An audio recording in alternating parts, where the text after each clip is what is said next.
Isang basahan. Yan ang huling salitang iniwan sa akin ni Enzo sa harap ng altar bago siya tumalikod at sumama sa babaeng mas mahalaga sa kanya.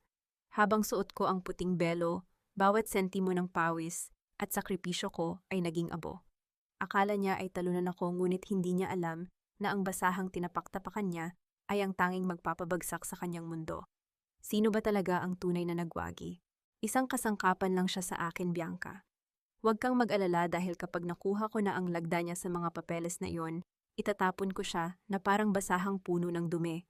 Ang boses ni Enzo ay malamig at puno ng panunuya, bawat salita ay tila isang matalim na balisong na humihiwa sa katahimikan ng gabi. Mula sa kabilang panig ng manipis na dingding narinig ni Amihan, ang malakas na halakhak ni Bianca isang tunog na puno ng tagumpay at pang-aapi. I can't wait, babe. Masyado na akong nandidiri sa tuwing nakikita ko siyang dikit ng dikit sa iyo. She smells like cheap laundry soap at pawis ng palengke, sagot ni Bianca, na tila ba ang pagkatao ni Amihan ay isang basura na kailangang ilayo sa kanilang marangyang pangarap. Sa maliit at madilim na kusina, nakaupo si Amihan. Sa isang lumang silya, hawak ang puting polo na isusuot sana ni Enzo para sa isang mahalagang panayam bukas. Sa kabila ng hapdi ng kanyang mga mata, dahil sa pagod maingat niyang tinatahi ang isang butones na malapit ng matanggal. Ang kanyang mga daliri ay may mga bakas ng kalyo at maliliit na sugat mula sa pagtitinda ng bulaklak sa ilalim ng mainit na araw. At paglalabada para sa mga kapitbahay, lahat ng iyon ay ginagawa niya para lamang may maibigay na pera kay Enzo. Bawat tusok ng karayom sa tela ay simbolo ng kanyang bawat sakripisyo, bawat pangarap na binuo niya para sa kanilang dalawa. Ngunit sa isang iglap ang bawat himaymay ng sinulid ay tila naging kadena na sumasakal sa kanyang puso. Naramdaman ni Amihan ang biglang panlalamig ng kanyang buong katawan. Ang karayom na hawak niya ay bumaon sa kanyang daliri, ngunit hindi niya naramdaman ang hapdi ng sugat. Ang tanging nararamdaman niya ay ang unti-unting pagguho ng mundo sa kanyang paanan. Ang kanyang lalamunan ay tila tinik na hindi makalunok, at ang hangin sa paligid ay naging mabigat at mahirap hingahin. Dahan-dahang nalaglag ang polo ni Enzo mula sa kanyang kandungan. Bumagsak ito sa maruming sahig, nang walang tunog gaya ng kanyang mga pangarap na ngayon ay nayurakan na ng kataksilan. Ang kanyang mga kamay na dati ay matatag sa pagtatrabaho ay nagsimulang manginig ng hindi kontrolado. Tumingin siya sa bintanang salamin na puno ng alikabok at doon ay nakita niya ang sariling refleksyon. Isang babaeng maputla, may mga matang puno ng pagod at isang pusong sugatan na hindi na alam kung paano muling titibok. Ang lahat ng mga matatamis na salita ni Enzo, ang mga pangako nito ng magandang kinabukasan sa ilalim ng mga bituin ay mga kasinungalingan lamang palang idinisenyo upang huthutin ang kanyang huling sentimo. Ang lalaking tinuring niyang buhay at sandigan ay ang syaring laso na unti-unting pumapatay sa kanyang pagkatao. Nanatiling nakatitig si Amihan sa kawalan habang ang mga tawa sa kabilang silid ay patuloy na umaalingaw-ngaw, tila isang masakit na musika na nagpapaalala sa kanya ng kanyang kamangmangan. Sa loob ng mahabang panahon, pinili niyang magbulag-bulagan dahil sa pagmamahal. Pinili niyang itago ang kanyang tunay na pagkakakilanlan, ang kanyang yaman at ang kanyang pangalan sa pag-asang may isang taong mamahalin siya dahil sa kung sino siya at hindi dahil sa kung ano ang mayroon siya. Ngunit ang katotohanan ay mas mapait pa sa ampalaya. Ang taong pinagkatiwalaan niya ng kanyang buhay ay ang taong handang ipagpalit siya sa isang pirasong pilak. Sa gitna ng katahimikan at ng nadarama niyang panginginig, isang tanong ang paulit-ulit na bumubulong sa kanyang isipan, isang tanong na punong-puno ng pait at kawalan ng pag-asa.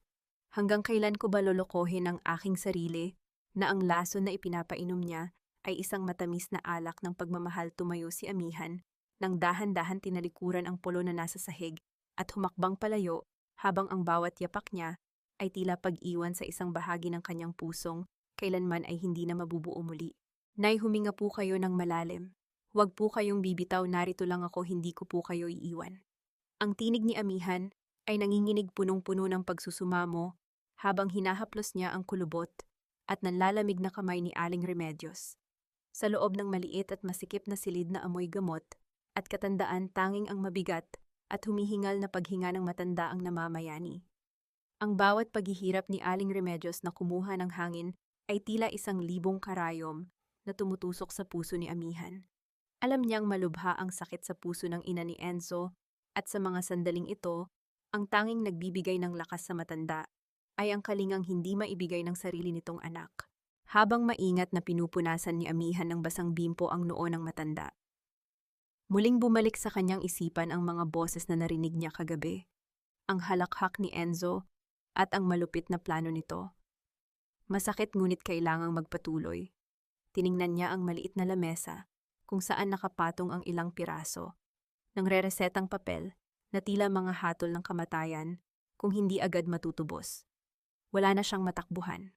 Ang kanyang huling sahod sa tindahan ng bulaklak ay naibigay na niya kay Enzo noong 1 linggo dahil sa pangako nitong gagamitin iyon para sa deposito ng kanilang titirahang bahay matapos ang kasal. Isang malaking kasinungalingan. Dahan-dahang binuksan ni Amihan ang kanyang luma at kupas na pitaka. Sa loob nito ay nakatago ang isang maliit na pelus na kahon. Inilabas niya ang isang gintong kwintas na may pendant na hugis puso, ang tanging alaala na iniwan sa kanya ng kanyang pumanaw na ina bago siya lumayo sa piling ng kanyang ama. Ito ang kanyang huling kayamanan, ang huling hibla ng koneksyon sa kanyang nakaraan na puno ng karangyaan. Hinawakan niya ito nang mahigpit na ramdaman ang lamig ng ginto sa kanyang palad na tila ba humihingi ng tawad sa kanyang ina sa langit. Para kay Aling Remedios, naturing na rin niyang tunay na magulang, handa siyang isakripisyo ang huling piraso ng kanyang puso. Lumabas si Amihan ng bahay habang ang araw ay unti-unti nang lumulubog naglalakad sa gitna ng ingay at usok ng kalsada patungo sa isang pawn shop sa kanto. Ang bawat hakbang niya ay mabigat tila may suot siyang sapatos na gawa sa bakal. Pagpasok niya sa loob ang malamig na hangin mula sa aircon ng shop ay hindi nakapagpalamig sa nag-aapoy niyang damdamin. Nang ilapag niya ang kwintas sa ibabaw ng glass counter, naramdaman niya ang isang bahagi ng kanyang pagkatao na tila kinuha sa kanya ng sapilitan.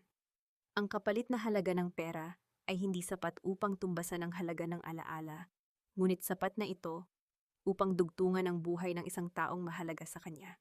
Pabalik ng bahay bitbit ang mga supot ng gamot at ilang pirasong prutas nakita ni Amihan, ang isang mamahaling sasakyan na nakaparada sa tapat ng kanilang gate. Alam niya ang amoy ng pabangong iyon, amoy ng pagtataksil. Pagpasok niya sa pinto, bumungad sa kanya si Enzo, na prenteng nakaupo sa sopa humihigop ng kape, habang nakatitig sa kanyang cellphone. Walang bahid ng pag-aalala sa mukha nito, tila ba hindi niya alam na ang kanyang ina ay nag-aagaw buhay sa kabilang silid. "Oh, nandyan ka na pala. Saan ka galing?" tanong ni Enzo nang hindi man lang tumitingin sa kanya. Ang boses nito ay puno ng kayabangan, ang boses ng lalaking nakasandal sa pawis ng iba. "Ibinili ko ng gamot ang nanay Enzo. Kanina pa siya inaatake, tinatawagan kita. Pero hindi mo sinasagot," mahinahong sagot ni Amihan. Pinipilit na huwag hayaang mabasag ang kanyang tinig. Tumayo si Enzo at lumapit sa kanya, ngunit hindi upang tulungan siya sa mga bitbit niya. Tiningnan nito ang mga supot ng gamot at pagkatapos ay tumitig ng diretso sa mga mata ni Amihan. "Actually, mabuti at may pera ka. May kailangan akong bayaran na emergency sa opisina para sa project natin. Sabihin mo sa akin." "Amihan, magkano pa ang natitira sa pera mo? Akin na muna, kailangan ko lang talaga ngayon." Natigilan si Amihan. Ang perang hawak niya ay ang sukli mula sa isinanlang kwintas, ang perang pambili ng pagkain, at iba pang pangangailangan ni Aling Remedios para sa susunod na mga araw.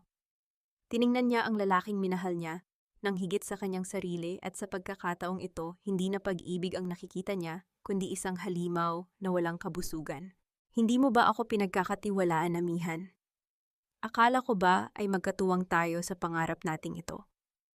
Ang boses ni Enzo ay lumambot, naging malambing at puno ng paimbabaw na pagsuyo, habang hinahawakan niya ang mga balikat ni Amihan. Ang init ng kanyang mga palad na dati ay nagbibigay ng kumpas ng ligaya sa puso ni Amihan, ngayon ay tila badila ng apoy na nagpapasunog sa kanyang balat. Alam ni Amihan ang laro ni Enzo, ang paggamit ng tamis ng dila upang takpan ang pait ng kanyang mga layunin. Ito ang sining ng pagpapaamo, ang pagpapadama sa biktima na siya ang may pagkukulang kung hindi siya susunod. Tumingin si Amihan sa mga mata ni Enzo, naghahanap ng kahit katiting na bakas ng katapatan, ngunit ang nakita lamang niya ay ang sariling refleksyon ng pagdurusa. "Para sa gamot ni nanay ang perang ito, Enzo. Hindi ko pwedeng ibigay lahat sa iyo, mahinang sagot niya, pinipilit na panatilihin ang kanyang maskara ng pagiging masunurin. Ngunit mabilis na nagbago ang timpla ng mukha ni Enzo. Ang kunwaring pagsuyo ay napalitan ng isang mapanuring tingin, isang anyo ng pagtatampo na dinesenyo upang saktan ang damdamin ni amihan. Ganyan ba ang tingin mo sa akin? Nagagamitin ko ang pera sa walang kabuluhang bagay para sa atin ito, amihan. Para sa magiging bahay natin. Kapag nagtagumpay ang project na ito, hindi mo na kailangang magpaalipin sa palengke. Inilabas ni Enzo ang isang tumpok ng mga papel mula sa kanyang bag at inilatag ito sa lamesa sa gitna ng kanilang maliit na sala. Kailangan ko lang ng lagda mo rito. Isang financial authorization lamang ito para payagan akong i-manage ang mga accounts na ipapangalan natin sa iyo sa ilalim ng bagong kumpanya. Ito ang susi natin para makaangat, amihan. Gawin mo ito para sa ating kinabukasan. Gawin mo ito kung mahal mo talaga ako. Ang bawat salita ni Enzo ay tila isang malapot na pulot na nakakalunod. Alam ni amihan na ang mga papel na ito ay ang kanyang sariling hatol, ang paraan ni Enzo upang tuluyang makuha ang anumang natitira sa kanya. Ngunit sa halip na tumanggi, kinuha ni amihan ang ballpen. Ang bawat guhit ng kanyang lagda ay tila isang patak ng dugo mula sa kanyang puso, isang ebidensya ng kataksilan na itinatago niya para sa tamang panahon. Nang matapos ang pagpirma, biglang tumunog ang cellphone ni Enzo.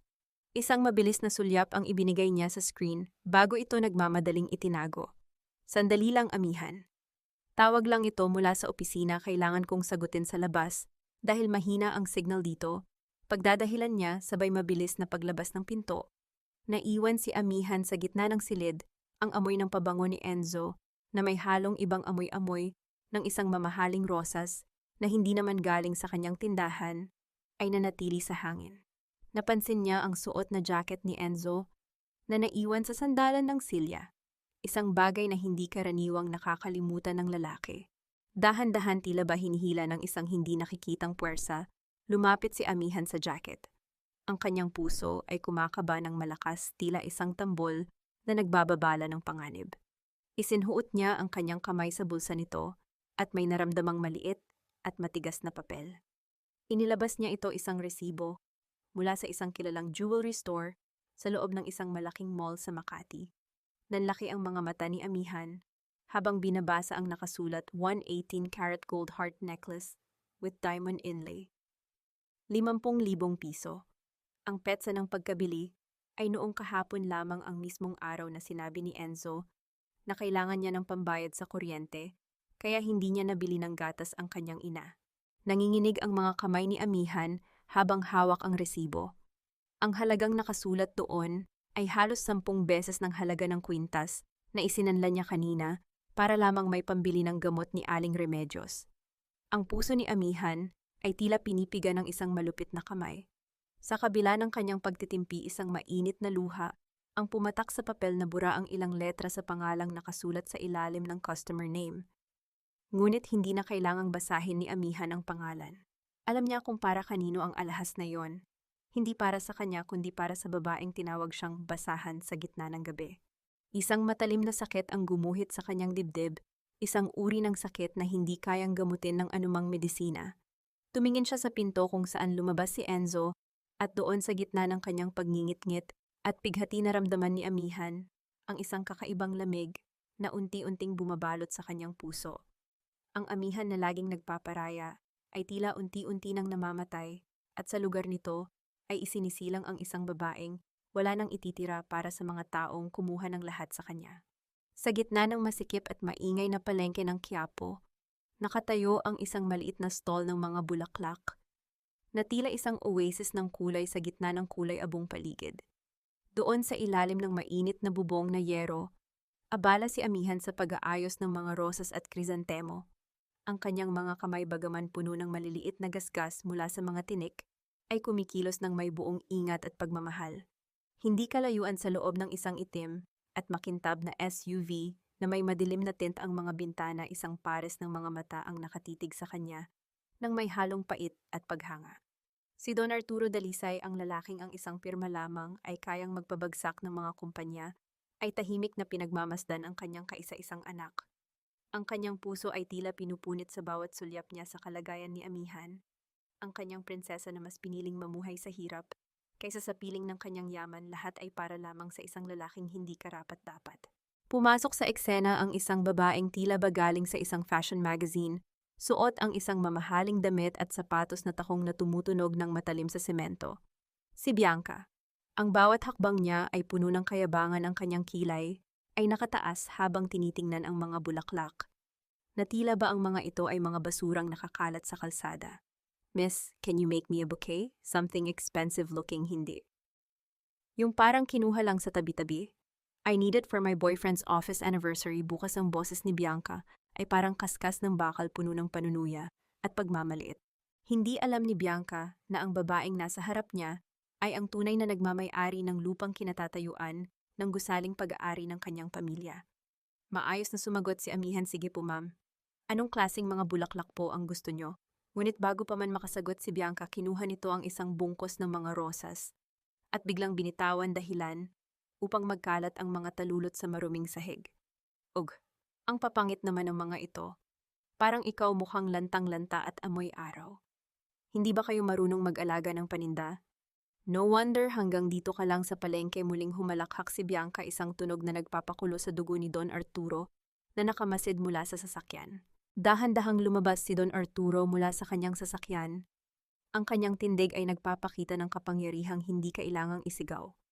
Lumapit siya sa stall hindi bilang isang bilyonaryo, kundi bilang isang ama na hindi na makatiis, na makitang nasasaktan ang kanyang anak. Tumingin siya kay amihan, isang tingin na puno ng mensaheng hindi mabigkas ng mga salita. Isang pagsusumamo na bumalik na sa kanyang kaharian. Ngunit nanatiling matatag si amihan, isang mabilis na iling ng ulo ang ibinigay niya sa kanyang ama. Humarap si Don Arturo sa tindera na ang totoo ay ang kanyang anak. Bibilhin ko ang lahat ng mga bulaklak mo dito. Lahat hanggang sa huling piraso. Ang boses ng matanda ay malalim at puno ng awtoridad. Natigilan si Bianca, ang kanyang mukha ay namula sa hiya at galit dahil sa biglang pakikialam ng matanda. Tiningnan niya si Don Arturo mula ulo hanggang paa. Hindi niya alam kung sino ang kaharap niya dahil ang suot nito ay isang simpleng barong lamang. Sino ka ba? I was here first, sigaw ni Bianca. Hindi siya pinansin ni Don Arturo, sa halip ay muling bumaling kay amihan. Iimpake mo na ang lahat ng ito, iha. Gusto kong makauwi ka na ng maaga at makapagpahinga. Ang mga bulaklak na ito ay masyadong maganda para lang sa mga taong hindi alam ang tunay nilang halaga. Habang abala si amihan sa pag-aayos ng mga bulaklak na binili ng kanyang ama, isang masamang balak ang gumuhit sa isipan ni Bianca. Habang papalabas siya ng stall, sadyang idinaan niya ang kanyang matulis na takong sa ibabaw ng kamay ni amihan na nooy nakalapag sa sahig habang pinupulot ang mga nahulog na rosas. Ang isang mahinang daing ay kumawala sa mga labi ni amihan nang maramdaman ang matalim na sakit na bumaon sa kanyang balat.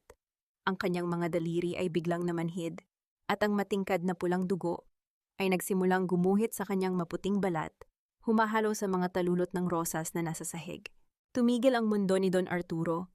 Ang kanyang mga kamao ay nakuyom ng mahigpit at ang kanyang mga mata ay nag-aapoy sa galit na hindi pa niya naramdaman sa buong buhay niya.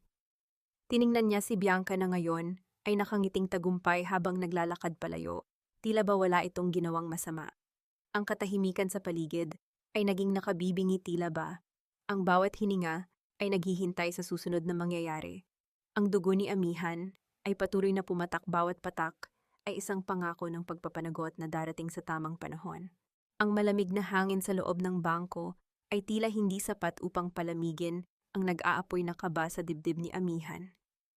Hawak niya ang kanyang bandahadong kamay, ang sugat na iniwan ng takong ni Bianca kanina habang nakatayo sa harap ng teller. Ang bawat tibok ng kanyang puso ay tila isang babala, isang malakas na tunog, na tanging siya lamang ang nakakarinig sa gitna ng katahimikan ng establishmento.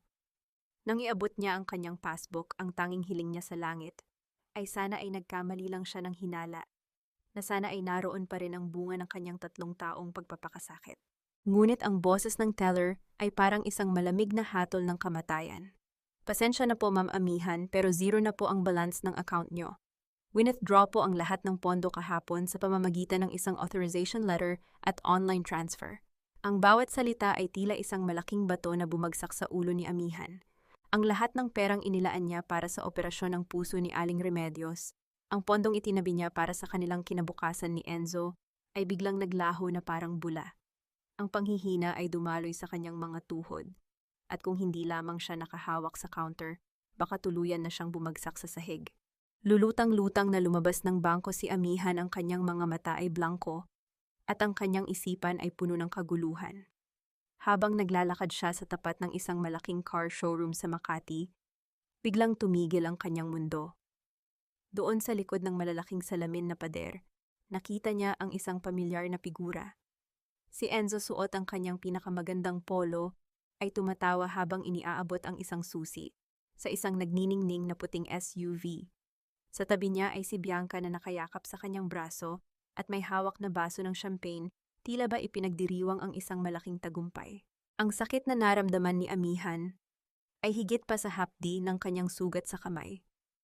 Ito ay ang sakit ng isang kaluluwang pinagtaksilan, ang pait ng isang pusong ginamit, at itinapon matapos sipsipin ang lahat ng katas nito.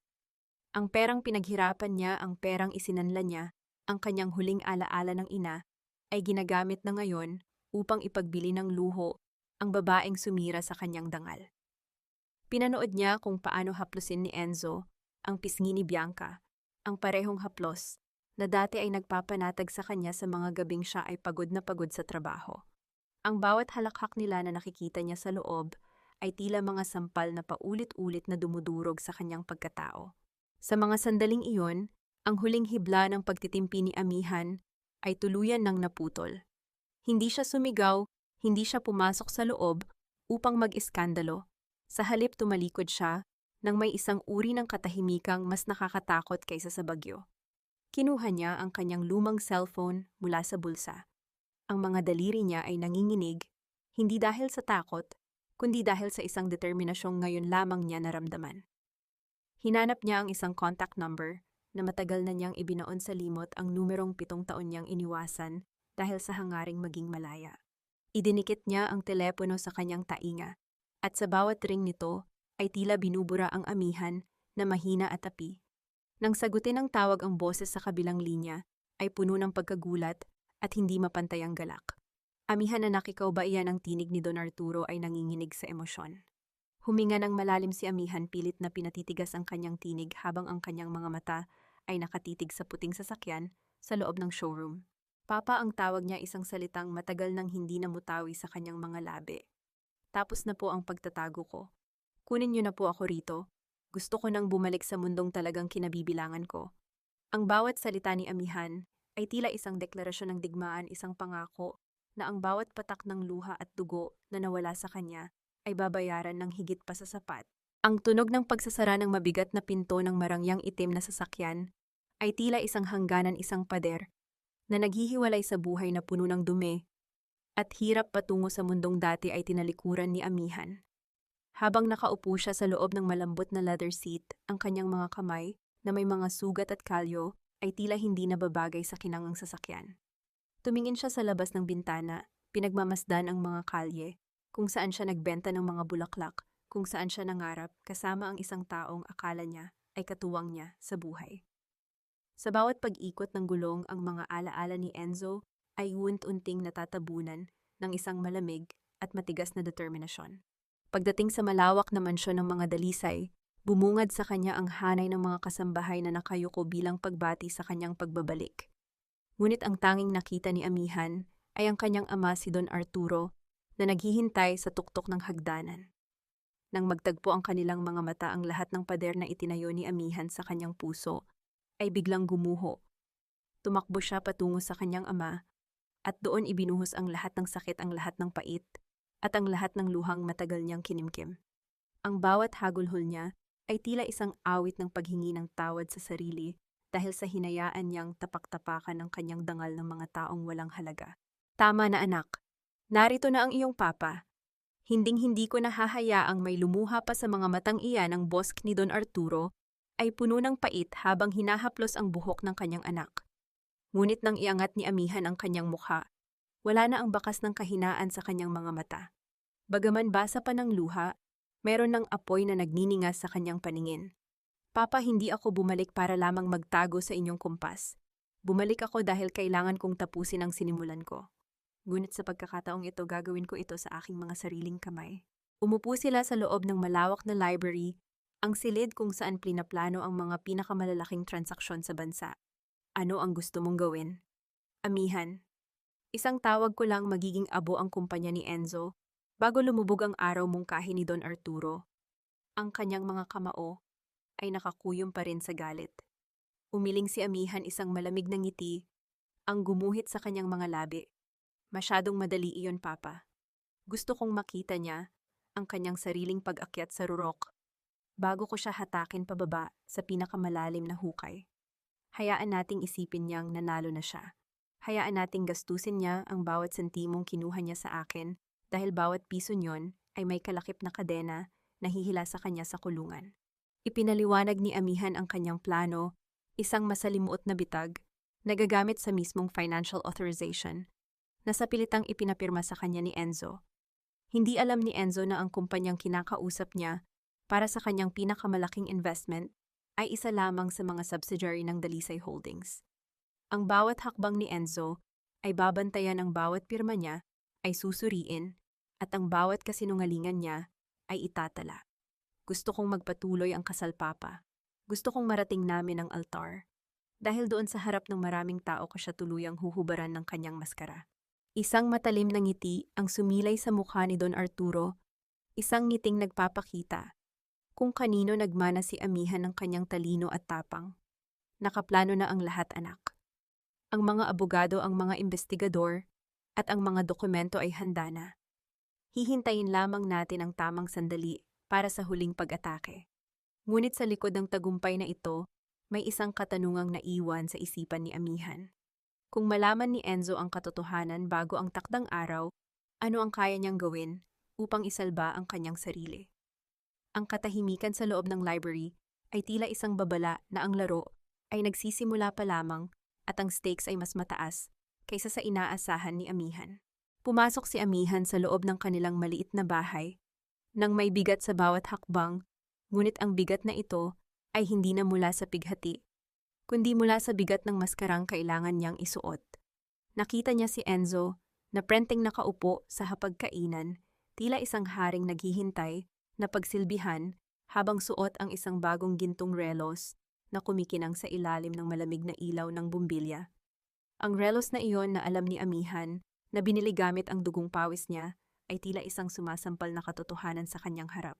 Saan ka ba nanggaling? Kanina pa ako nagugutom. Ang boses ni Enzo ay puno ng inis ni hindi man lang tiningnan ang bandahadong kamay ni Amihan. At ano iyang nasa kamay mo? Napaka-clumsy mo talaga kahit kailan. Huwag mong sabihing hindi ka makakapagluto. Dahil lang sa galos na yan, ang bawat salita ni Enzo ay puno ng lason, isang uri ng gaslighting na dati ay nagpapaluha kay Amihan, ngunit ngayon ay tinatanggap na lamang niya nang may malamig na katahimikan. Lumapit si Amihan nang hindi nagsasalita, ang kanyang mukha ay blangko, tila isang telon na walang emosyong ipinapakita. Pasensya na, Enzo. Naabala lang ako sa tindahan. Mahinahon niyang sagot, ang kanyang boses ay walang kabuhay-buhay na tila isang daling sa hangin. Inilabas ni Enzo ang isang tumpok ng mga legal na dokumento at marahas na inilatag ang mga ito sa ibabaw ng lamesa sa tabi ng baso ng tubig. Mabuti at narito ka na.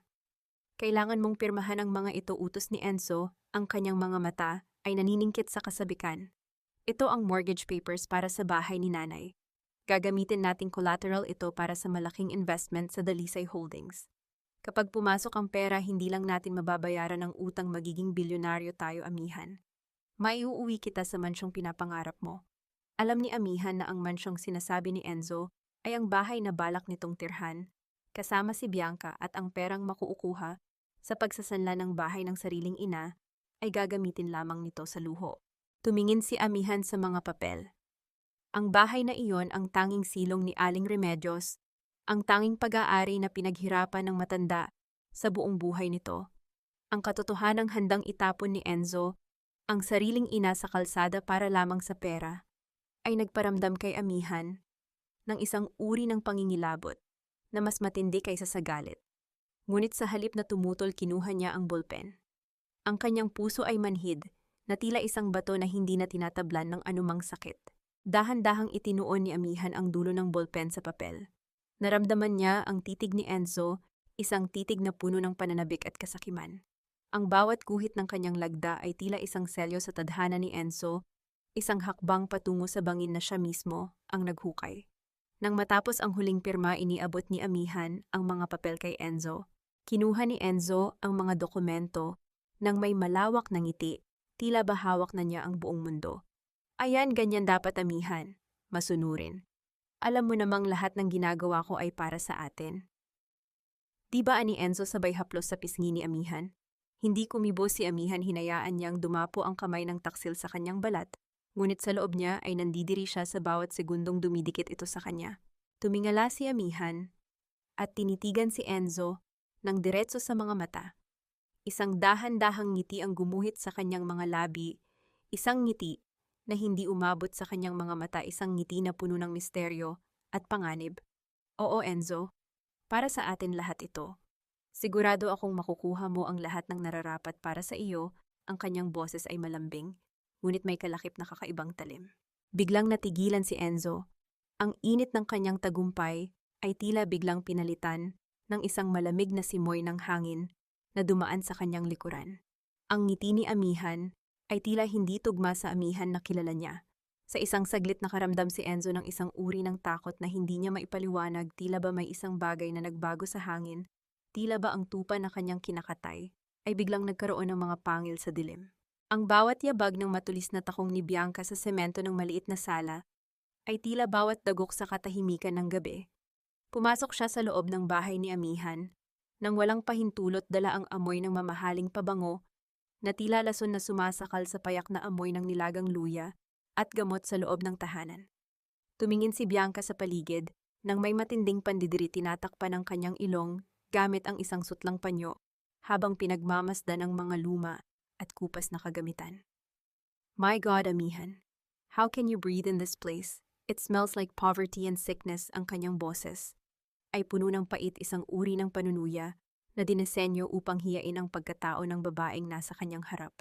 Nakaupo si Amihan sa tabi ng lamesa, maingat na inihahanda ang huling dosis ng gamot ni Aling Remedios. Hindi siya lumingon, hindi siya nagpakita ng anumang gulat.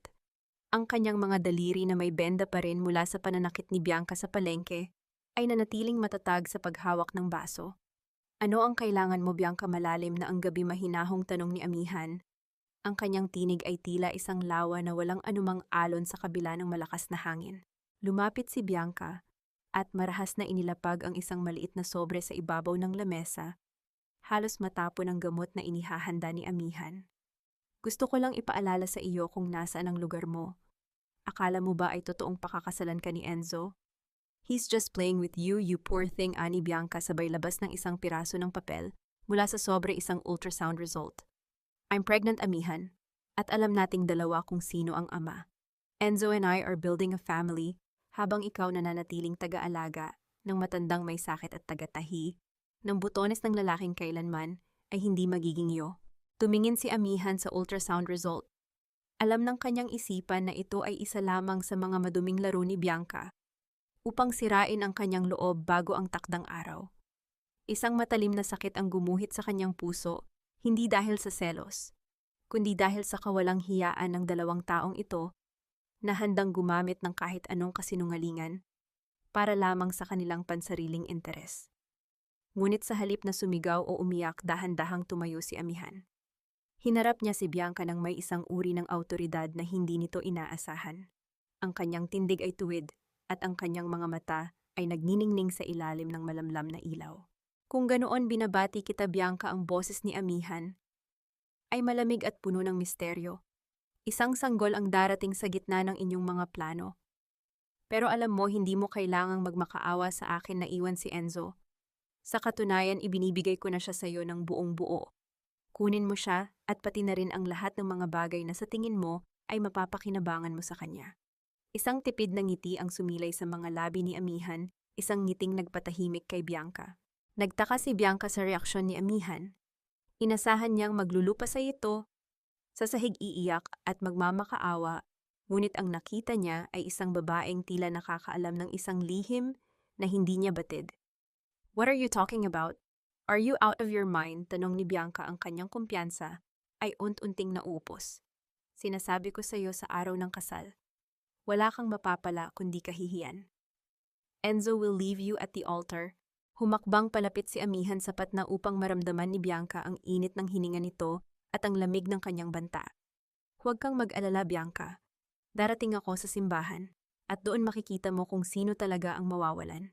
Kunin mo na ang lahat ng gusto mo ngayon dahil kapag sumikat ang araw sa araw ng kasal, baka kahit ang sarili mong pangalan ay hindi mo na magustuhan. Tumalikod si Amihan at muling binalikan ang pag-aayos ng gamot, tila ba ang presensya ni Bianca ay wala ng anumang halaga. Naiwang nakatayo si Bianca sa gitna ng sala nanginginig sa galit at sa isang hindi maipaliwanag na takot. Ang katahimikan ni Amihan ay mas nakakatakot kaysa sa anumang sigaw at ang bawat salitang binitawan nito ay tila isang sumpa na unti-unting bumabalot sa kapalaran ni Bianca. Habang papalabas si Bianca ng bahay, isang katanungan ang pumasok sa kanyang isipan. Sino ba talaga ang babaeng ito na tila hindi natatakot sa anumang banta? Ang malambot na telang satin ay tila dumudulas sa mga daliri ni Amihan habang maingat niyang tinatahi ang huling perlas sa kanyang damit pangkasal. Sa ilalim ng malamlam na ilaw ng lampara, ang bawat tusok ng karayom ay may kasamang malalim na pag-iisip, hindi tungkol sa pangako ng walang hanggang pag-ibig, kundi tungkol sa pagtatapos ng isang mapait na kabanata. Ito ang damit na pinaghirapan niyang bilhin gamit ang kanyang sariling ipon. Ang damit na inakala niyang isusuot niya bilang isang masayang nobya, ngunit ngayon ay naging isang baluti para sa kanyang paparating na digmaan. Habang abala siya sa paghahanda, isang ingay mula sa kabilang silid ang bumasag sa katahimikan. Tumayo agad si Amihan at naglakad patungo sa kwarto ni Aling Remedios. Pagbukas niya ng pinto, nakita niya ang matanda na nakahawak ng mahigpit sa kanyang dibdib. Ang mukha ay asul at puno ng pawis. Sa harap nito ay nakatayo si Enzo. Ang mukha ay namumula sa galit, hawak ang isang bungkos ng mga papeles na nahulog mula sa aparador ng matanda. Sinasabi ko na nga ba, may itinatago kang pera, Nay. Bakit hindi mo ibinigay ito sa akin nang kailangan ko? Pinagkakait mo sa sarili mong anak ang pagkakataong umasenso habang nagpapanggap kang walang-wala, sigaw ni Enzo. Ang kanyang boses ay tila kulog na dumadagundong sa maliit na kwarto. Ang mga papeles na hawak niya ay mga lumang titulo ng isang maliit na bukirin sa probinsya na lihim na itinago ni Aling Remedios para sana ibigay kay Amihan bilang pasasalamat sa pag-aalaga nito. Enzo, anak, hindi iyan para sa'yo. Yan ay para kay Amihan. Hirap na sagot ni Aling Remedios, ang bawat salita ay may kasamang mabigat na pag-ubo. Ngunit sa halip na maawa, isang malamig at mapanuyang ngiti ang sumilay sa mukha ni Enzo. Para kay Amihan. Sa isang babaeng basahan na walang ibang alam kundi maglaba at magtinda ng bulaklak. Ako ang anak mo. Ako ang karapat-dapat sa lahat ng ito. Lumapit si Enzo at marahas na hinigit ang isang luma at kumikinang na singsing mula sa kamay ng matanda, ang singsing na pamana pa ng lola nito. Sa pagkabigla at sa tindi ng sakit ng hina, ang mga tuhod ni Aling Remedios, at siya ay nawala ng balanse na tumba patungo sa gilid ng kama. Tumigil ka, Enzo, sigaw ni Amihan, tumakbo patungo sa matanda at sinalo ito bago pa man tuluyang bumagsak sa sahig. Niyakap niya si Aling Remedios nang mahigpit na ramdaman ang mabilis at mahinang pintig ng puso nito. Tiningnan niya si Enzo, ang kanyang mga mata ay naglalabas ng isang apoy na handang tupukin ang buong mundo. Sa unang pagkakataon, hindi na niya itinago ang puot sa kanyang dibdib. Wala kang kasing sama. Sarili mong inahanda mong saktan para lang sa pera. Tiningnan lamang ni Enzo ang dalawa ng may matinding pandidiri. Huwag kang makialam dito, Amihan. Wala kang karapatan sa pamilyang ito. At kung hindi mo pipigilan ang bibig mo, isasama kita sa mga taong itatapon ko palabas ng buhay ko. Tinalikuran ni Enzo ang kanyang ina na naghihingalo-dala ang mga papeles at ang singsing at tuluyang lumabas ng bahay nang walang pag-aalinlangan. Naiwan si Amihan na nakayakap kay Aling Remedios. Ang mga luha niya ay patuloy na pumapatak sa mukha ng matanda. Amihan, patawarin mo ako. Patawarin mo ang anak ko. Bulong ni Aling Remedios, ang kanyang boses ay tila isang mahinang ihip ng hangin na unti-unting naglalaho. Hinawakan ng mahigpit ng matanda ang kamay ni Amihan at sa isang huling pagkakataon, tiningnan niya ito ng may matinding pagsisisi at pagmamahal. Pagkatapos noon, ang kanyang mga mata ay dahan-dahang sumara at ang kanyang mahinang paghinga ay tuluyang huminto. Ang malamig na katahimikan sa loob ng kwarto ay bumalot sa kaluluwa ni Amihan. Niyakap niya ng mas mahigpit ang walang buhay na katawan ni Aling Remedios. Ang kanyang pag-iyak ay tahimik, ngunit puno ng pighating dumudurog sa kanyang buto. Sa gabing iyon, hindi lamang ang buhay ni Aling Remedios ang natapos kundi pati na rin ang huling natitirang habag sa puso ni Amihan para kay Enzo. Ang lalaking pumatay sa sariling ina, dahil sa kasakiman, ay hindi nararapat makaranas ng kahit anong awa. Ang kanyang kamatayan bilang isang basahan ay tapos na.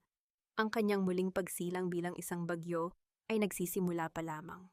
Ang sikat ng araw ay tila hindi sapat upang pawiin ang lamig na bumabalot sa puso ni Amihan habang siya ay nakatayo sa harap ng isang simpleng puntod. Ang sariwang lupa ay tila isang sugat sa ibabaw ng mundo, isang paalala ng isang buhay na ninakaw ng maaga. Walang marangyang burol, walang ingay ng mga nagdadalamhati, tanging ang tahimik na presensya lamang niya at ni Don Arturo ang nagbabantay sa huling hantungan ni Aling Remedios. Iniabot ni Amihan ang isang maliit na palumpon ng mga puting rosas. Inilapag ito sa ibabaw ng lapida na wala pang nakaukit na pangalan, isang simbolo ng kanyang huling pangako sa matanda. Sa parehong oras sa isang mataas na gusali sa gitna ng Makati, ang hangin ay puno ng amoy ng mamahaling kape at pananabik. Nakaupo si Enzo sa isang malawak na conference room, nakasuot ng kanyang pinakamagarang suit na binili gamit ang perang ninakaw niya. Sa kanyang tabi ay nakangiti, nang matamis si Bianca ang kanyang kamay, ay nakapatong sa hita ni Enzo. Sa harap nila sa ibabaw ng makintab na lamesa, ay nakalatag ang isang makapal na kontrata mula sa Dalisay Holdings, ang kontratang magbibigay kay Enzo ng malaking pondo para sa kanyang kumpanya. Isang lalaking nakasuot ng formal na kasuotan, si Attorney Villalobos, ang kinatawan ng Dalisay Holdings, ay nakaupo sa kabilang panig ng lamesa. Ang kanyang mga mata ay matalas, tila sinusuri ang bawat galaw ni Enzo, ngunit ang kanyang mukha ay nanatiling blangko. Ginoong Villaflor, ang kontratang ito ay nagbibigay sa inyo ng sapat na pondo upang simulan ang inyong proyekto. Subalit tulad ng napag-usapan, kinakailangan ang inyong buong pag-aari bilang collateral sakaling mabigo ang negosyo. Paliwanag ni Attorney Villalobos, ang kanyang tinig ay malamig at formal. Hindi man lang binasa ni Enzo ang bawat pahina ng kontrata. Ang tanging nakikita niya ay ang mga numerong nakasulat sa huling pahina, ang dami ng mga zero na magbibigay sa kanya ng buhay na pinapangarap niya. Walang problema, attorney. Sigurado akong lalago ang investment na ito.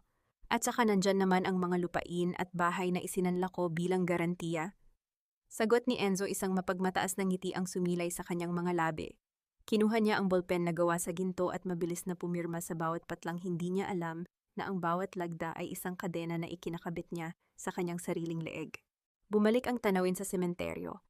Tumalikod si Amihan mula sa puntod at hinarap ang kanyang ama. Ang mga mata ni Don Arturo ay puno ng pangunawa at suporta, ang kanyang mga kamay ay nakaakbay sa balikat ng anak. Pumirma na siya, Amihan. Nakuha ko na ang balita mula kay Attorney Villalobos. Ang lahat ng kanyang pag-aari pati na ang mga ninakaw niya ay nakatali na sa ating kumpanya, mahinang wika ng matanda, isang tinig na nagbabadya ng paparating na bagyo. Isang malamig at matigas na paghinga ang pinakawalan ni Amihan. Mabuti. Hayaan nating isipin niya na nakatungtong na siya sa rurok ng langit. Dahil kapag bumagsak siya bukas, gusto kong maramdaman niya ang bawat buto sa kanyang katawan na madudurog. Sagot niya, ang kanyang tinig ay walang anumang bakas ng awa. Ang Amihan na umiyak sa harap ng puntod kanina ay nawala na, at ang pumalit ay isang babaeng handang kunin ang lahat ng nararapat sa kanya. Kinagabihan sa isang mamahaling restaurant, nagdiriwang sina Enzo at Bianca. Ang tunog ng pagklink ng mga baso ng wine ay tila musika sa kanilang mga tainga.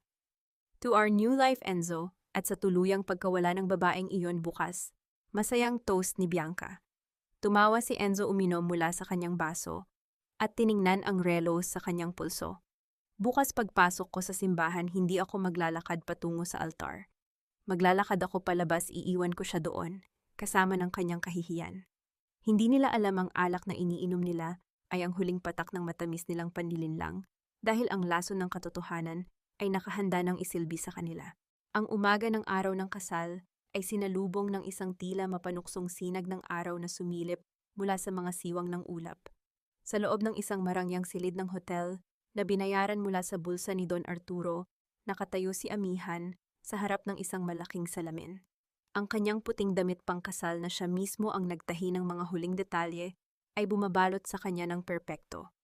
Ngunit sa halip na isang masayang nobya ang refleksyong nakikita niya ay isang mandirigma na nakasuot ng baluti. Walang kaba sa kanyang dibdib, walang luha sa kanyang mga mata, tanging isang malamig na kapayapaan na nagmumula sa kaalamang malapit na ang katapusan ng kanyang pagpapanggap. Bumukas ang pinto at pumasok si Don Arturo, nakasuot ng formal na barong Tagalog. Tiningnan niya ang kanyang anak nang may halong pagmamalaki at kaunting kalungkutan. Napakaganda mo, anak ko. Kung nakikita ka lang sana ng iyong ina ngayon, sigurado akong ipagmamalaki niya ang katapangang ipinapakita mo, malambing na wika ng matanda habang dahan-dahang lumalapit upang ayusin ang manipis na belo ni Amihan. Isang tipid ng ngiti ang isinukli ni Amihan. Salamat, Papa. Ang lahat ng ito ay para rin sa kanya at kay Aling Remedios. Hindi ko hahayaang mapunta sa wala ang kanilang mga sakripisyo. Samantala sa kabilang panig ng syudad sa loob ng isang mamahaling kondominium, nagmamadaling inaayos ni Enzo ang kanyang sarili. Suot ang isang mamahaling suit na hindi niya kayang bayaran kung hindi dahil sa panlilin lang tiningnan niya ang sarili sa salamin ng may kayabangan. Maya-maya tumunog ang kanyang cellphone. Isang mensahe mula kay Bianca ang lumabas sa screen. Babe, I need you right now. Dinudugo ako. I think something is wrong with the baby. Please wag mo na siyang siputin. Punta ka na sa hospital. Ang mga mata ni Enzo ay lumaki sa pagkagulat at pag-aalala. Ang sanggol ang kanyang kinabukasan kay Bianca ay nasa panganib. Walang pag-aalinlangan inihagis niya ang nakahandang bulaklak para sa kasal at kinuha ang mga susi ng sasakyan. Bago siya lumabas ng pinto, nagpadala siya ng isang mabilis na mensahe kay Amihan. Ang isang basahan ay hindi kailanman magiging bahagi ng aking marangyang buhay. Si Bianca ang kailangan ko, hindi ang isang tulad mong pabigat. Ibinulsa niya ang telepono ng may ngiting tagumpay, iniisip ang kahihiyang aabutin ni Amihan sa harap ng maraming tao. Sa simbahan ang mga upuan ay unti-unting napupuno ng mga bisitang hindi kilala ni Amihan. Karamihan sa kanila ay mga kasamahan ni Enzo sa trabaho, mga taong inimbita niya upang ipagmalaki ang kanyang huwad na tagumpay, at ilang mga kapitbahay na matagal nang humusga sa kaawa-awang kalagayan ng nobya. Ang tunog ng mga bulungan at mahinang tawanan ay tila mga bubuyog na nagkumpulan, naghihintay na makakita ng isang palabas. Tumunog ang telepono ni Amihan, isang maikling beep na nagpapahiwatig ng mensahe. Binasa niya ang ipinadala ni Enzo. Isang mahinang pagiling ang ginawa niya, tila ba inaasahan na niya ang kahangalang ito. Inilagay niya ang telepono sa maliit na bulsa ng kanyang damit at huminga ng malalim. Ang mga pinto ng simbahan ay nakasara pa, naghihintay sa takdang oras. Nang marinig ang hudyat mula sa labas, ang mga malalaking kahoy na pinto ng simbahan ay dahan-dahang bumukas. Ang musika ay nagsimulang tumugtog, isang malungkot na melodiya na tila sumasalamin sa kawalan sa altar. Naglakad si Amihan nang mag-isa sa gitna ng pasilyo, ang kanyang ulo ay nakataas, ang kanyang mga hakbang ay matatag. Ang mga bulungan ay lumakas, ang mga mata ng mga bisita ay naghahanap sa lalaking dapat sana ay naghihintay sa dulo. Ngunit walang Enzo, walang lalaking sasalubong sa kanya. Subalit sa halip na umiyak at tumakbo palabas tulad ng inaasahan ng marami, nagpatuloy si Amihan. Huminto siya sa gitna, humarap sa mga tao, at isang matalim na katahimikan ang bumalot sa buong simbahan. Ang katahimikan sa loob ng simbahan ay tila isang mabigat na kumot na nakapatong sa balikat ng bawat bisita. Ang mga mata ng lahat ay nakatutok kay Amihan na nakatayo ng mag-isa sa harap ng altar. Ang mga bulungan ay unti-unting lumalakas, tila mga patak ng ulan, bago ang isang malakas na bagyo. Nasaan na si Enzo? Kawawa naman ang babaeng yan, iniwan sa ere, rinig na rinig mula sa isang ginang sa unang hanay. Ganyan talaga kapag pilit ang kasal, buti nga sa kanya, mukha namang pera lang ang habol, dagdag pa ng isa. Ang bawat panghuhusga ay tumatama kay Amihan, ngunit hindi niya ito ininda. Nanatili siyang nakatayo, ang kanyang mukha ay walang emosyon naghihintay sa takdang paggalaw ng mga piraso sa kanyang inihandang laro. Biglang bumukas ang mga malalaking pinto ng simbahan nang may puwersa, ngunit hindi ito si Enzo. Sa halip isang hanay ng mga lalaking nakasuot ng itim na suit ang pumasok naglalakad ng may awtoridad na nagpatahimik sa lahat. Sa gitna nila ay naglalakad si Don Arturo Dalisay, ang bawat hakbang niya ay tila nagpapayanig sa semento ng simbahan. Ang kanyang presensya ay nagdadala ng isang uri ng kapangyarihan na hindi maipaliwanag ng mga karaniwang tao doon. Kasama niya si Attorney Villalobos at ilang mga investigador na may hawak ng mga dokumento. Naglakad si Don Arturo patungo sa altar, hindi pinapansin ang mga naguguluhang mukha ng mga bisita. Huminto siya sa tabi ni Amihan at inabot ang kamay nito. Pasensya na at nahuli ako, anak. Marami lang akong kinailangang ayusin para sa araw mo. Malakas na wika ni Don Arturo, ang kanyang boses ay umaalingaw-ngaw sa buong simbahan. Ang salitang anak ay nagdulot ng pagkagulat sa mga nakikinig. Ang babaeng tinatawag nilang basahan ay tinawag na anak ng isang lalaking malinaw na nagmumula sa mataas na antas ng lipunan. Samantala sa labas ng simbahan, isang sasakyan ang biglang huminto nang wala sa ayos. Bumaba si Enzo, gulo ang buhok at pawisan. Nang makarating siya sa ospital kanina, nalaman niyang walang pasyenteng nagngangalang Bianca doon at ang numero ng babae ay hindi na makontakt. Ang masaklap pa, tinawagan siya ng kanyang sekretarya na ang pondo mula sa Dalisay Holdings ay biglang na-freeze at ang kumpanya niya ay kinasuhan ng estafa. Sa gitna ng kanyang pagpapanik, ang tanging naisip niyang takbuhan ay ang kasal, umaasang baka naroon ang mga kinatawan ng Dalisay Holdings upang humingi ng awa. Pumasok si Enzo sa simbahan, humihingal at naghahanap ng kasagutan.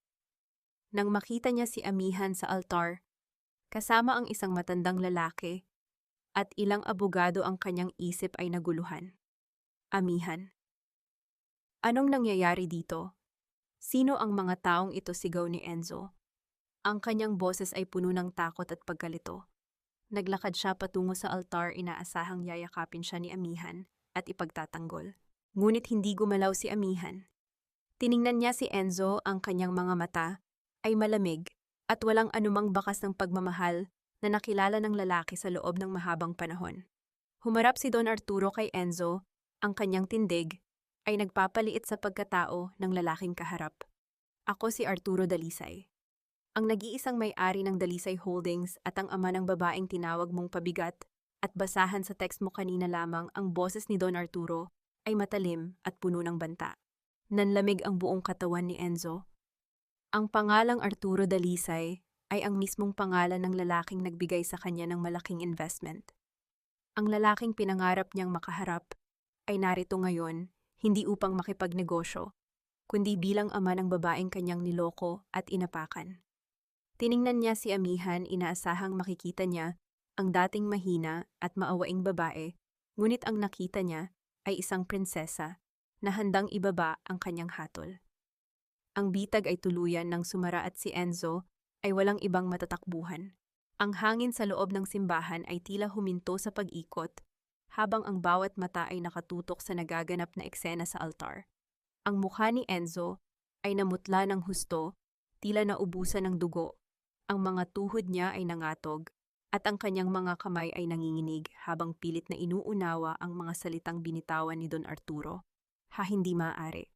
Amihan, sabihin mo sa akin na isang biro lang ito, nauutal na sabi ni Enzo pilit, na inabot ang kamay ng babaeng ilang oras lamang ang nakalipas, ay pinandirihan niya. Ngunit bago pa man dumikit ang kanyang daliri sa damit ni Amihan, isang malamig na tingin mula sa dalaga ang nagpatigil sa kanya. Walang biro dito. Enzo, ang tinig ni Amihan ay matatag, walang anumang bahid ng panginginig, umaalingaw-ngaw sa buong simbahan upang marinig ng lahat. Inilabas niya ang kanyang cellphone mula sa bulsa ng kanyang damit pangkasal at inilapit ito sa mikropono na nakatayo sa altar. Sa isang simpleng pagpindot, ang katahimikan ay nabasag ng mga boses na nagmumula sa nakaraang mga araw. Ang pag-uusap ni Enzo at Bianca, kung saan tinawag siyang basahan, at ang mga plano nilang nakawin ng kanyang pera ay dinig na dinig ng lahat ng mga bisita. Ang mga dating bulungan ng panghuhusga kay Amihan ay biglang napalitan ng mga singhap at mahihinang pagmumura patungo kay Enzo. Ang mga kasamahan niya sa trabaho ay nag-iwas ng tingin, hindi makapaniwala sa lalim ng kasamaan ng lalaking kilala nila. Ngunit hindi pa roon nagtatapos si Amihan. Inilipat niya ang audio file at sa pagkakataong ito ang boses ni Enzo na nakikipagtalo kay Aling Remedios ang umalingaw-ngaw. Ang malupit na pag-agaw sa titulo ng lupa, ang mga masasakit na salita nito laban sa sariling ina, at ang huling sigaw nito na wala kang karapatan sa pamilyang ito ay tumama sa puso ng bawat nakikinig. Napaluhod si Enzo sa harap ng altar. Ang kanyang maskara ng tagumpay ay tuluyan ng nawasak. Amihan, parang awa mo na. Patawarin mo ako. Nabulag lang ako. Hindi ko sinasadya ang lahat ng iyon. Umiiyak niyang pagsusumamo, pilit na ginagamit ang kanyang huling sandata, ang awa na alam niyang taglay ni Amihan noon. Ngunit ang Amihan na nasa harap niya ay hindi na ang babaeng madaling mauto ng kanyang mga luha. Ang awa ko ay natapos nang makita kong nalagutan ng hininga ang iyong ina nang dahil sa kasakiman mo, Enzo. Wala nang natira para sa iyo, mariing sagot ni Amihan. Lumapit si Attorney Villalobos, hawak ang mga dokumentong nilagdaan ni Enzo kamakailan. Ginoong Villaflor, batay sa mga kontratang pinirmahan niyo na may kasamang huwad na mga titulo at peking financial statements kayo, ay sinampahan ng kasong estafa, falsification of public documents at fraud. Ang lahat ng inyong ari-arian na inyong ipinambayad bilang collateral ay automatiko nang napunta sa Dalisay Holdings bilang kabayaran sa pondong inyong sinubukang lustayin. Bago pa man makasagot si Enzo, bumukas muli ang mga pinto ng simbahan. Ilang mga pulis na nakasuot ng kanilang uniforme ang naglakad papasok na may dalang warrant of arrest. Tumayo ang mga bisita, nakatingin sa lalaking nag-akalang hawak niya ang mundo na ngayon ay hinihila patungo sa pinakamababang hukay. Ang mga posas ay isinuot sa magkabilang kamay ni Enzo, ang malamig na bakal nito ay tila isang sumpa na hindi na niya matatakasan. Pilit siyang nanlaban, umiiyak at isinisigaw ang pangalan ni Amihan, ngunit hindi siya tiningnan ng dalaga. Tumingin si Amihan sa mga bisita, ang kanyang paningin ay puno ng dignidad. Tapos na ang pagpapanggap. Ang kasal na ito ay hindi para magbuklod ng dalawang puso, kundi upang tapusin ang isang mahabang kasinungalingan. Ang kanyang mga salita ay tila isang hatol na nagbigay ng katarungan sa lahat ng sakripisyong ginawa niya. At habang hinihila palabas si Enzo, ang tanging naiwan sa simbahan ay isang babaeng nakatayo, nang matatag suot ang kanyang puting damit na hindi na simbolo ng pangako kundi ng kanyang muling pagkabuhay. Ang malamig na semento ng selda ay tila nagpapabigat lalo sa dibdib ni Enzo. Nakaupo siya sa isang sulok, ang kanyang mga kamay na dati ay pilit inaabot ang bituin ng karangyaan ay ngayon ay nakakapit sa kalawangin at malamig na rehas. Wala na ang mamahaling suit, wala na ang gintong relos na binili mula sa pawis ni Amihan. Ang tanging suot niya ay isang lumang damit na bigay ng istasyon ng pulis. Bawat oras na lumilipas ay tila isang sumpa, isang patuloy na pagbabalik tanaw sa mga sandaling hawak na niya ang lahat bago ito naging alabok sa kanyang mga palad. May isang anino ang dumaan sa labas ng kanyang selda. Nang iangat ni Enzo ang kanyang tingin, inaasahan niyang makikita ang pamilyar na mukha ni Bianca. Marahil ay dala ang pera mula sa anumang naisip nitong ibenta upang piyansahan siya. Ngunit ang bumungad sa kanya ay si Bianca, nakasuot ng isang simpleng damit, hawak ang isang malaking bag, ngunit wala sa mga mata nito ang anumang bakas ng pagmamahal. Ang kanyang mukha ay puno ng takot at pagmamadali. Bianca, nandito ka, ilabas mo ako rito please. Gamitin mo ang ipon mo, maghanap ka ng abogado. Pagsusumamo ni Enzo, ang kanyang boses ay basag at desperado. Ngunit umiling si Bianca, ang kanyang tingin ay umiiwas. Wala na akong pera, Enzo. Kinuha na rin ng bangko ang lahat dahil nakapangalan sa kumpanya mo ang mga accounts na binuksan natin. Pati ang sasakyan binawi na. Ang tinig ni Bianca ay walang anumang lambing, tila isang estrangherong nagsasalita ng isang malungkot na balita. At hindi totoo ang bata, Enzo. Ginawa ko lang yon para pilitin kang iwan si Amihan agad, para makuha ko agad ang bahagi ko sa pera mo. Pero ngayon, wala nang pera. Wala na tayong dahilan para magsama. Parang isang matalim na kutsilyo ang ibinaon sa dibdib ni Enzo.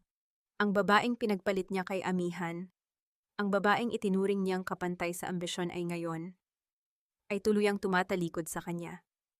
Bianca, huwag mo akong iwan dito. Paano na tayo? Paano ang mga pangarap natin? Sigaw ni Enzo. Iniaabot ang kanyang kamay sa pagitan ng mga rehas. Ngunit humakbang lamang paatras si Bianca inayos ang hawak niyang bag. Sorry Enzo, but I have to save myself. I deserve better than a jailbird, huling wika ni Bianca.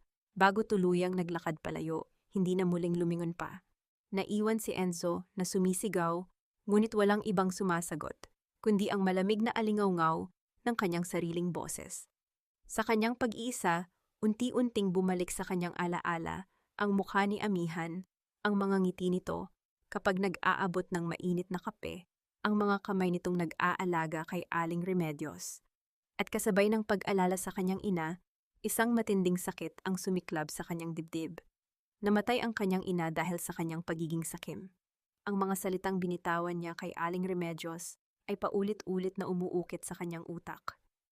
Ito ang karma at ito ay higit na masakit kaysa sa anumang pisikal na parusa. Samantala sa labas ng istasyon ng pulisya, nakatayo si Amihan kasama ang kanyang ama.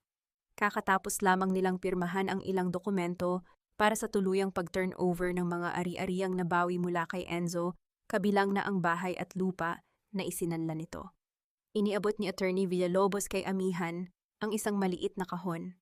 Nang buksan niya ito, nakita niya ang gintong kwintas na isinanla niya noon para ibili ng gamot si Aling Remedios. Tinubos ito ng iyong ama kanina, Amihan, paliwanag ng abogado. Hinawakan ni Amihan ang kwintas, ang lamig ng ginto ay tila nagbibigay ng init sa kanyang puso.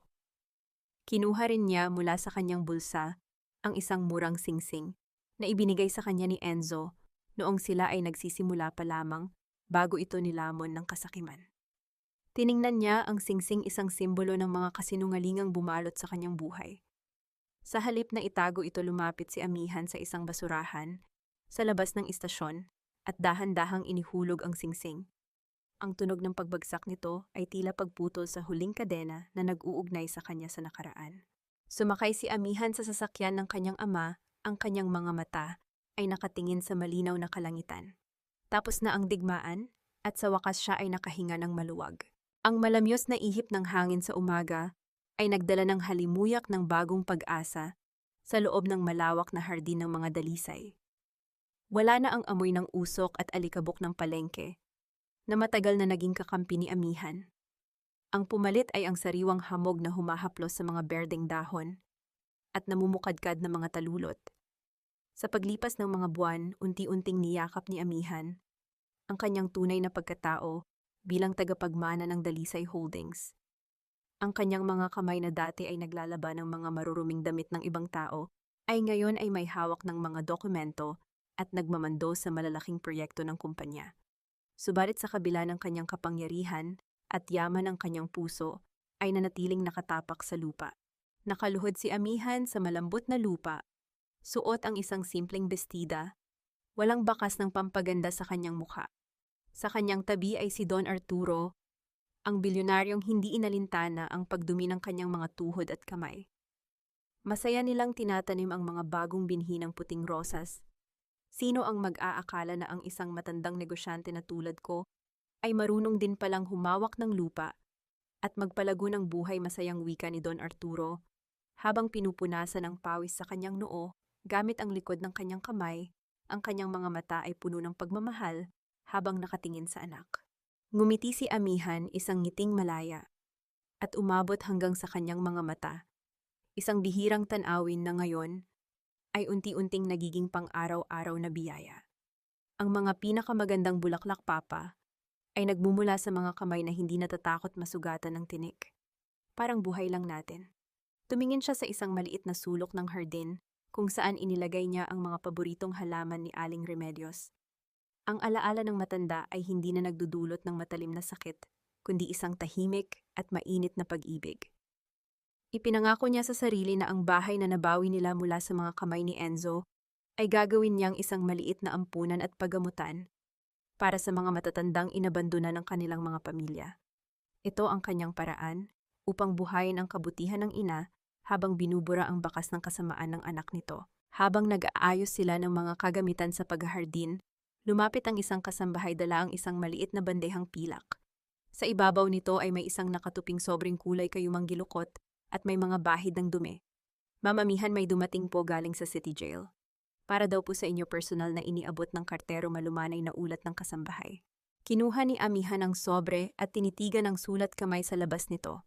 Pamilyar ang mga letrang nanginginig at magulo halatang isinulat sa gitna ng desperasyon at luha. Alam niya kung kanino ito galing. Alam niya na sa loob ng kapirasong papel na iyon ay ang mga litanya ng pagsisisi ni Enzo, ang mga pagmamakaawa para sa isang pangalawang pagkakataon, at marahil ay mga pangako ng pagbabagong kailanman ay hindi na mangyayari. Noong una inakala niyang magugustuhan niyang mabasa ang pagdurusa ng lalaking nanakit sa kanya na makakaramdam siya ng tagumpay. Ngunit habang hawak niya ang sulat ang kanyang puso, ay hindi na nakakaramdam ng galit ni kahit anong bigat o pagkaawa. Ang tanging nararamdaman niya ay isang malalim at mapayapang kawalan ng pakialam. Tumayo si Amihan at dahan-dahang naglakad patungo sa isang maliit na siga ng mga tuyong dahon na ginawa ng hardinero sa isang gilid ng bakuran. Tumabi siya sa apoy na ramdaman ang init nito sa kanyang mukha. Hindi niya binuksan ang sobre. Hindi niya inaksaya ang kanyang mga paningin upang basahin ang huling panaghoy ng lalaking sumira sa kanyang tiwala. Sa halip kalmado niyang binitawan ang sobre sa ibabaw ng nagliliyab na mga dahon. Pinanood niya kung paano lamunin ng apoy ang mga kasinungalingan, kung paano itong naging itim at unti-unting naging abo. Sa bawat paglipad ng usok patungo sa malawak na kalangitan, isang bahagi ng kanyang kahapon, ang tuluyan ng nabura. Huminga ng malalim si Amihan at tumalikod palayo sa apoy, hindi na muling lumingon pa sa nakaraan.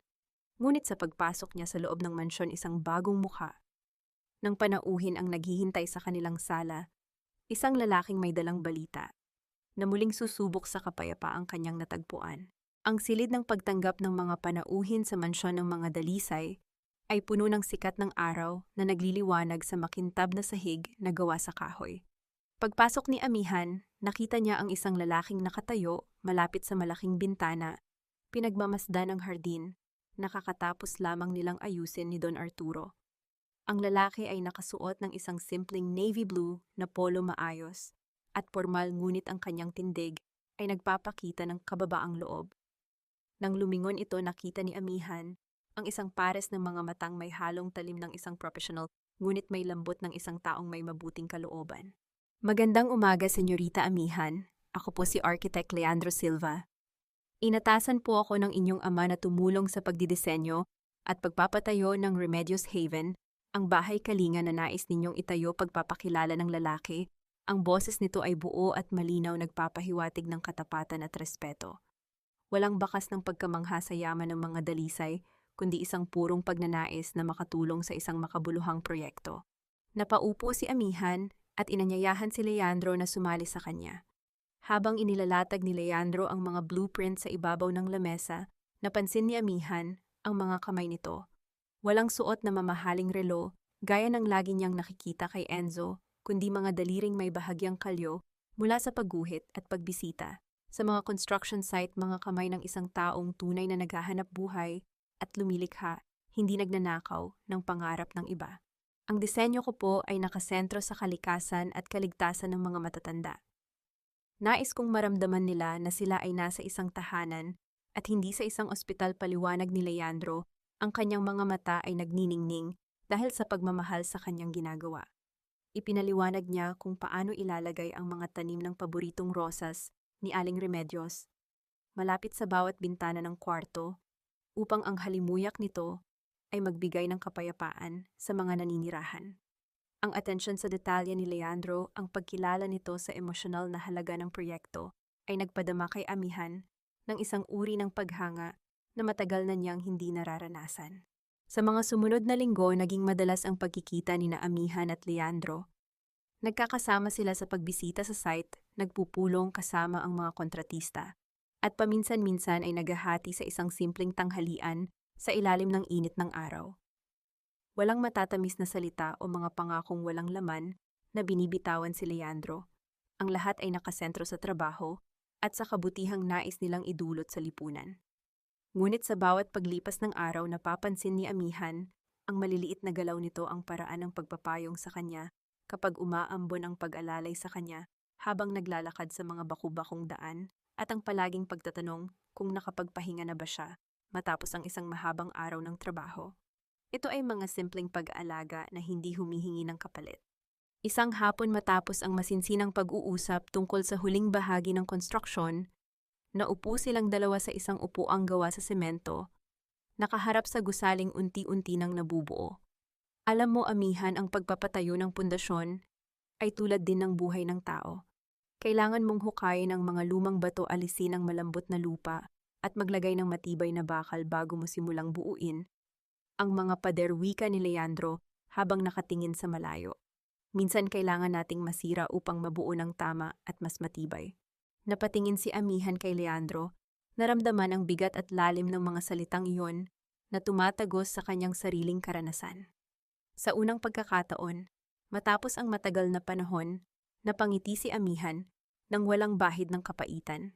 Ang kanyang puso na inakala niyang naging yelo na dahil sa nakaraan ay tila nakaramdam ng isang banayad na init, isang posibilidad na marahil kapag ang pundasyon ng isang tao ay nalinis na ng mga luha at katotohanan, maaari itong muling tumayo handa sa isang bagong istruktura ng pagmamahal na nakabase sa tiwala at tunay na respeto. Ang langit ng Maynila ay pinalamutian ng pinaghalong kulay ng kahel-lila at ginto, isang perpektong dapit hapon na tila iginuhit ng isang makatang naghahanap ng kapayapaan. Nakatayo si amihan sa malawak na rooftop ng gusali ng Dalisay Holdings. Ang malamig na hangin ay banayad na humahaplos sa kanyang mukha at nagpapalipad sa dulo ng kanyang mahabang buhok. Mula sa kanyang kinaroroonan kitang-kita ang buong syudad, ang mga kalye, kung saan siya naglakad, nang may mabigat na pasanin ang mga palengke kung saan niya ipinagbili ang kanyang pawis, at ang mga gusaling ngayon ay nasa ilalim ng kanyang pangangalaga. Subalit sa halip na makaramdam ng pagmamataas o pagyayabang, ang tanging pumupuno sa kanyang dibdib ay isang malalim na pakiramdam ng pasasalamat at kalayaan. Bumukas ang pintuan ng rooftop at lumabas si Don Arturo. Ang kanyang mga hakbang ay mabagal ngunit puno ng dignidad, isang amang narating ang katuparan ng kanyang huling hangarin para sa anak. Tumabi siya kay amihan, idinantay ang kanyang mga kamay sa malamig na barandilya at tahimik na nakinuod sa paglubog ng araw. Ipinagmamalaki kita, anak ko, hindi dahil tinanggap mo ang posisyon bilang tagapagmana, kundi dahil tinanggap mo ang sarili mong halaga nang hindi kinakailangang sirain ang pagkatao mo. Malambing na wika ng matanda, ang kanyang boses ay tila musika ng pagtanggap at walang hanggang suporta. Ngumiti si amihan at ipinatong ang kanyang ulo sa balikat ng kanyang ama, isang simpleng galaw na nagpapahiwatig ng kanilang hindi matitinag na ugnayan. Salamat, Papa. Marami akong natutunan sa paglalakbay na ito. Nalaman ko na ang tunay na lakas ay hindi nakikita sa kung gaano kalakas ang sigaw natin sa gitna ng galit, kundi sa kung paano tayo bumabangon ng tahimik at matatag pagkatapos nating bumagsak. Ang mga salita ni amihan ay sumasalamin sa kanyang buong paglalakbay, mula sa pagiging isang basahang tinapakan patungo sa pagiging isang hiyas na hindi kayang tibagin ng anumang lason ng kasinungalingan. Sa mga sandaling iyon, naiisip niya ang lahat ng mga nangyari. Ang pait ni Enzo na ngayon ay nagbabayad ng kanyang mga kasalanan sa loob ng malamig na selda, ang kapalaluan ni Bianca na nauwi sa kawalan, at ang sakripisyo ni Aling Remedios na naging inspirasyon upang magtayo ng isang kanlungan para sa mga nangangailangan. Alam ni amihan na ang paghihiganti ay panandalian lamang, ngunit ang tunay na tagumpay ay ang kakayahang magpatawad, hindi para sa kapakanan ng mga nakasakit sa kanya, kundi para sa kalayaan ng kanyang sariling kaluluwa. Ang pagtatapon niya sa sulat ni Enzo ay hindi isang gawa ng puot, kundi isang pagpili ng kapayapaan, ang pagputol sa kadena ng nakaraan upang malayang makahakbang patungo sa bukas.